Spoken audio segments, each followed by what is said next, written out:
You're listening to the Anesthesia Patient Safety Podcast, the official podcast of the Anesthesia Patient Safety Foundation. We're bringing you the very best from the APSF newsletter and website, as well as the latest information in perioperative patient safety. Thanks for joining us.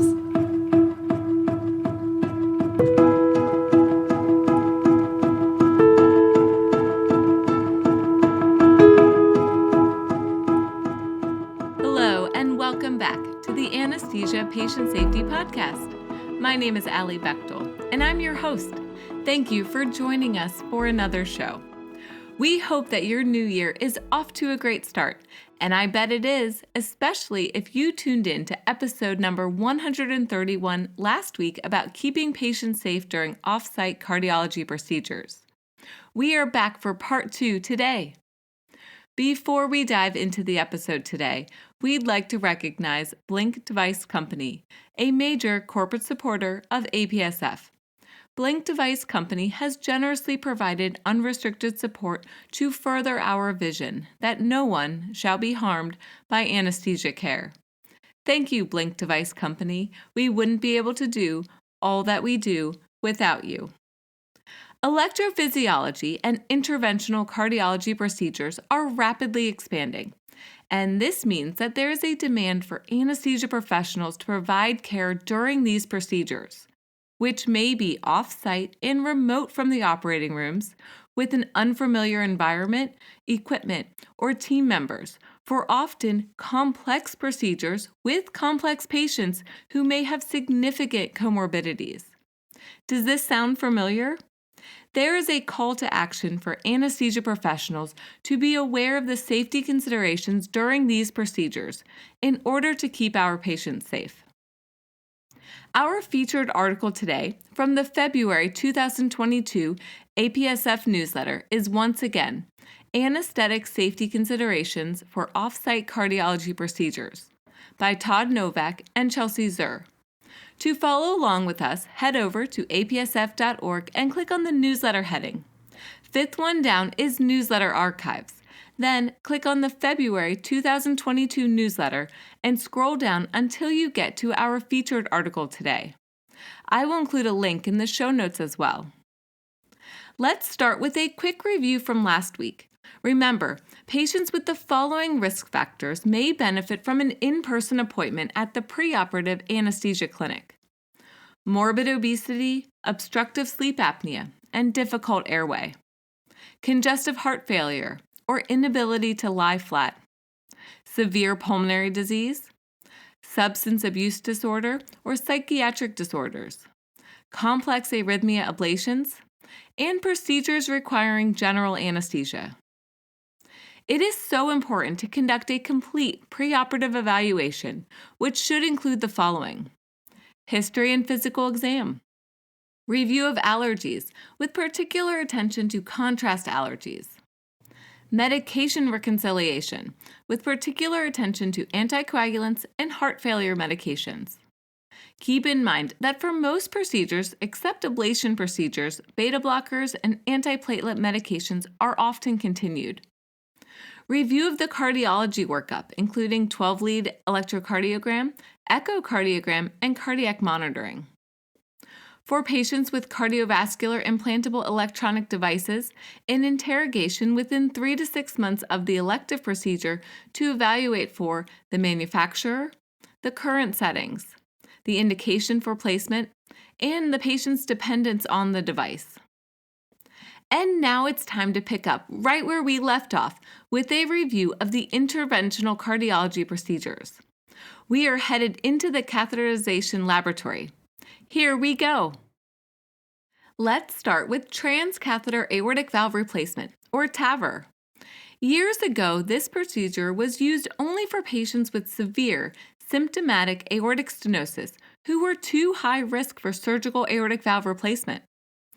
Now it is approved for patients who are low risk with symptomatic aortic stenosis, and the evaluation for asymptomatic patients with severe aortic stenosis is ongoing. In the United States, there are 2 TAVR systems available with unique characteristics. The Edwards Sapien valve is a low-profile, balloon expandable valve that cannot be repositioned after it is deployed. The Medtronic Core Valve family of valves have a higher profile and are self-expanding, with the added benefit of being able to partially recapture and reposition if needed for optimal placement.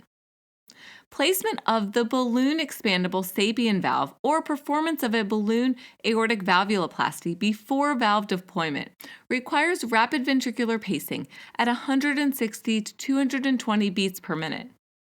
This is accomplished by using a temporary transvenous pacer with the goal to minimize blood flow in the left ventricular outflow tract, which then reduces the risk for the valve to migrate during deployment. Rapid ventricular pacing and the resulting hypotension may be poorly tolerated in patients with aortic stenosis.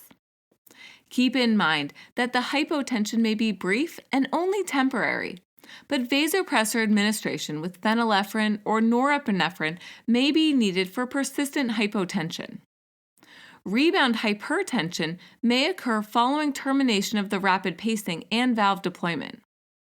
The overall mortality for TAVR is 1 to 4%. Complications from this procedure may contribute to significant morbidity. Be prepared for the most common complications, including the following: vascular injury, aortic dissection, ventricular perforation leading to tamponade, valve malposition and malfunction, annular rupture, stroke, myocardial infarction, and high-degree atrioventricular nodal block requiring permanent pacemaker placement. Let's review some of the important parts of this procedure.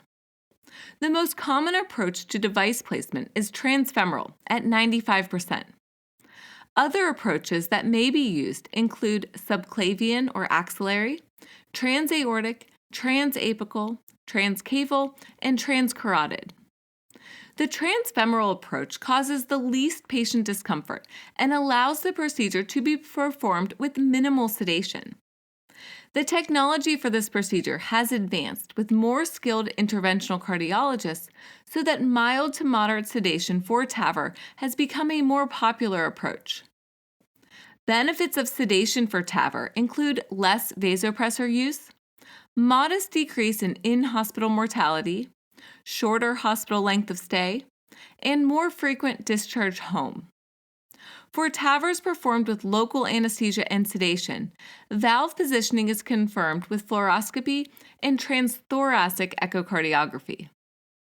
There are times when general anesthesia with an endotracheal tube may be required for TAVR, including when transesophageal echocardiography is needed instead of transthoracic, when a percutaneous transfemoral approach is not feasible due to inadequate iliofemoral vasculature, and when a surgical cutdown for vascular repair is required. The benefits of general anesthesia include a quiet surgical field, control of the airway, and early recognition of surgical complications with TEE. For sedation and general anesthesia, invasive blood pressure monitoring is needed with a radial arterial line or by transducing the arterial sheath used by the interventionalist. In addition, large-bore peripheral IV access is needed, as well as immediate access to cross-matched blood and the ability to access the large-bore venous sheath as well. We are staying in the interventional cardiology lab, but moving on to our next heart valve to talk about transcatheter mitral valve repair or replacement. This procedure may be used for patients with symptomatic, moderate to severe, or severe mitral regurgitation who are not candidates for surgical valve repair. The MitraClip device is FDA approved, and the procedure may be performed in the cardiac catheterization lab or hybrid operating room. The MitraClip device is a leaflet repair device, which is designed to create an edge-to-edge repair and double orifice mitral valve to reduce the degree of mitral regurgitation, similar to the surgical Alfieri stitch. This procedure is performed under general anesthesia with an endotracheal tube, with placement of a TEE probe after intubation. The first step is transfemoral venous cannulation by the proceduralist. Then fluoroscopy and TEE are used to guide the device across the intraatrial septum, into the left atrium, and finally across the mitral valve. 2D and 3D images on transesophageal echocardiography are required to position the device appropriately. After the MitraClip is released, it is important to assess the remaining mitral regurgitation and to see if there's any iatrogenic stenosis on TEE. If there is suboptimal placement, the clip can be retrieved, repositioned, or removed. In addition, more than one clip may be used if needed to reduce the severity of mitral regurgitation. A radial arterial line is often placed for close blood pressure monitoring and frequent blood draws to ensure adequate levels of anticoagulation during the procedure. Large bore peripheral IV access is recommended due to the risk for emergent conversion to open surgical repair and for vasopressor and IV fluid administration, although central venous line placement is not usually required. Be sure to have cross-matched blood available in the procedure room as well. Here are the complications that are unique to this procedure: partial clip detachment or embolization, tamponade, bleeding at the access sites, and iatrogenic mitral stenosis. Another important consideration is the creation of an iatrogenic atrial-septal defect at the site of the septal puncture. It is important to evaluate this site for shunt and take care to remove all air from intravenous lines to prevent stroke. The next procedure in the interventional cardiology lab is the transcatheter mitral valve replacement. You may not have seen this procedure yet, since it is less commonly performed. It is FDA approved for high-risk patients who have already had surgery on their mitral valve with a prior replacement with a bioprosthetic valve or repaired with an annuloplasty ring. Remember those Edwards Sapien valves that we talked about for the TAVR procedures?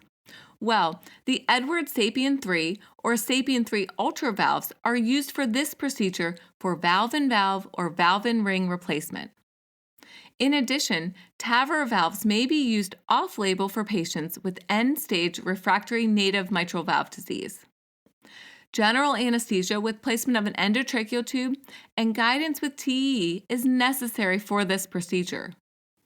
Use of this procedure is limited due to the poor outcomes, but we will have to see if there are any improvements with advances in the technology and technique over time.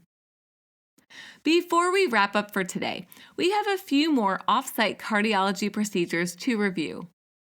Patients undergoing diagnostic transesophageal echocardiography may require anesthesia care for the procedure. TEE may be needed to assess cardiac structures that are not well visualized on TTE. TEE may be preferred for valvular pathology and surgical planning, urgent assessment of acute aortic pathology such as an aortic dissection, diagnosis of infective endocarditis, and prior to non-emergent direct current cardioversion or ablation to evaluate for an intracardiac thrombus. Have you taken care of a patient for this procedure before? Anesthesia care may involve moderate sedation with careful monitoring to avoid apnea. In addition, topicalization of the pharynx with lidocaine may be used to decrease the amount of sedation needed. Historically, topical benzocaine was used, but this practice is used less due to the risk for methylglobinemia. Depending on the patient's comorbidities, intravenous glycopyrrolate may be used to decrease oral secretions. Propofol is often used for sedation during TE probe placement, since it has a rapid onset and metabolism with minimal residual effects following the procedure. Sedation for the procedure may be accomplished with a propofol bolus of 0.25 to 0.5 milligrams per kg for TE probe insertion, followed by a low-dose propofol infusion or incremental propofol boluses during the less stimulating TE exam. Dexmedetomidine with a bolus of 0.5 to 1 mic per kg over 10 minutes, followed by an infusion of 0.2 to 1 mic per kg per hour, may be used with airway topicalization as well. General anesthesia with an endotracheal tube may be required for high-risk patients with a difficult airway, high aspiration risk, or impaired neurologic status. Keep in mind that TEE is an aerosolizing procedure, and elective use should be avoided in patients with COVID-19 unless the findings will change the clinical management. TEE is a safe procedure, but be on the lookout for the following complications which may require emergent intubation and resuscitation: laryngospasm, aspiration, pharyngeal injury, perforated viscus, and hemorrhage. We are keeping the energy up as we review the next procedure, direct current cardioversion. The anesthetic goals include rapid onset and offset and avoidance of apnea with a patient who is not responsive to tactile or verbal stimulation. That's not asking too much. This may be accomplished with a propofol bolus of 0.25 to 0.5 milligrams per kilogram after placement of standard ASA monitors, including capnography. Once deep sedation has been achieved, the electrical shock can be delivered. Keep in mind that patients may have low cardiac output, slow circulation time, and delayed onset of induction medications, and there is a risk for oversedation. Be prepared to treat hypotension and bradycardia and have emergency drugs readily available, including phenylephrine, ephedrine, glycopyrrolate, or atropine. Prior to the shock, external defibrillation pads should be placed in case of post-cardioversion asystole and the need for extrinsic pacing. Don't forget to interrogate any implantable electronic devices, including pacemakers and defibrillators, following the procedure as well. We made it to the end of the article and the end of the show today. The authors leave us with a call to action for anesthesia professionals who play an important role in the care team to be familiar with the challenges of these off-site and often complex cardiology procedures, have a knowledge base about the procedures, be able to communicate with the cardiology team, and be prepared for complications in order to help keep patients safe. If you have any questions or comments from today's show, please email us at podcast@apsf.org. Please keep in mind that the information in this show is provided for informational purposes only and does not constitute medical or legal advice. We hope that you will visit apsf.org for detailed information and check out the show notes for links to all the topics we discussed today. Thank you for starting the new year by joining us for this show. Did you know that you can find us on Twitter, Instagram, and LinkedIn? See the show notes for more details, and we can't wait for you to tag us in a patient safety-related tweet, or like our next post on Instagram, or connect with us on LinkedIn. Follow along with us for anesthesia patient safety pictures and stories all week long. Until next time, stay vigilant so that no one shall be harmed by anesthesia care.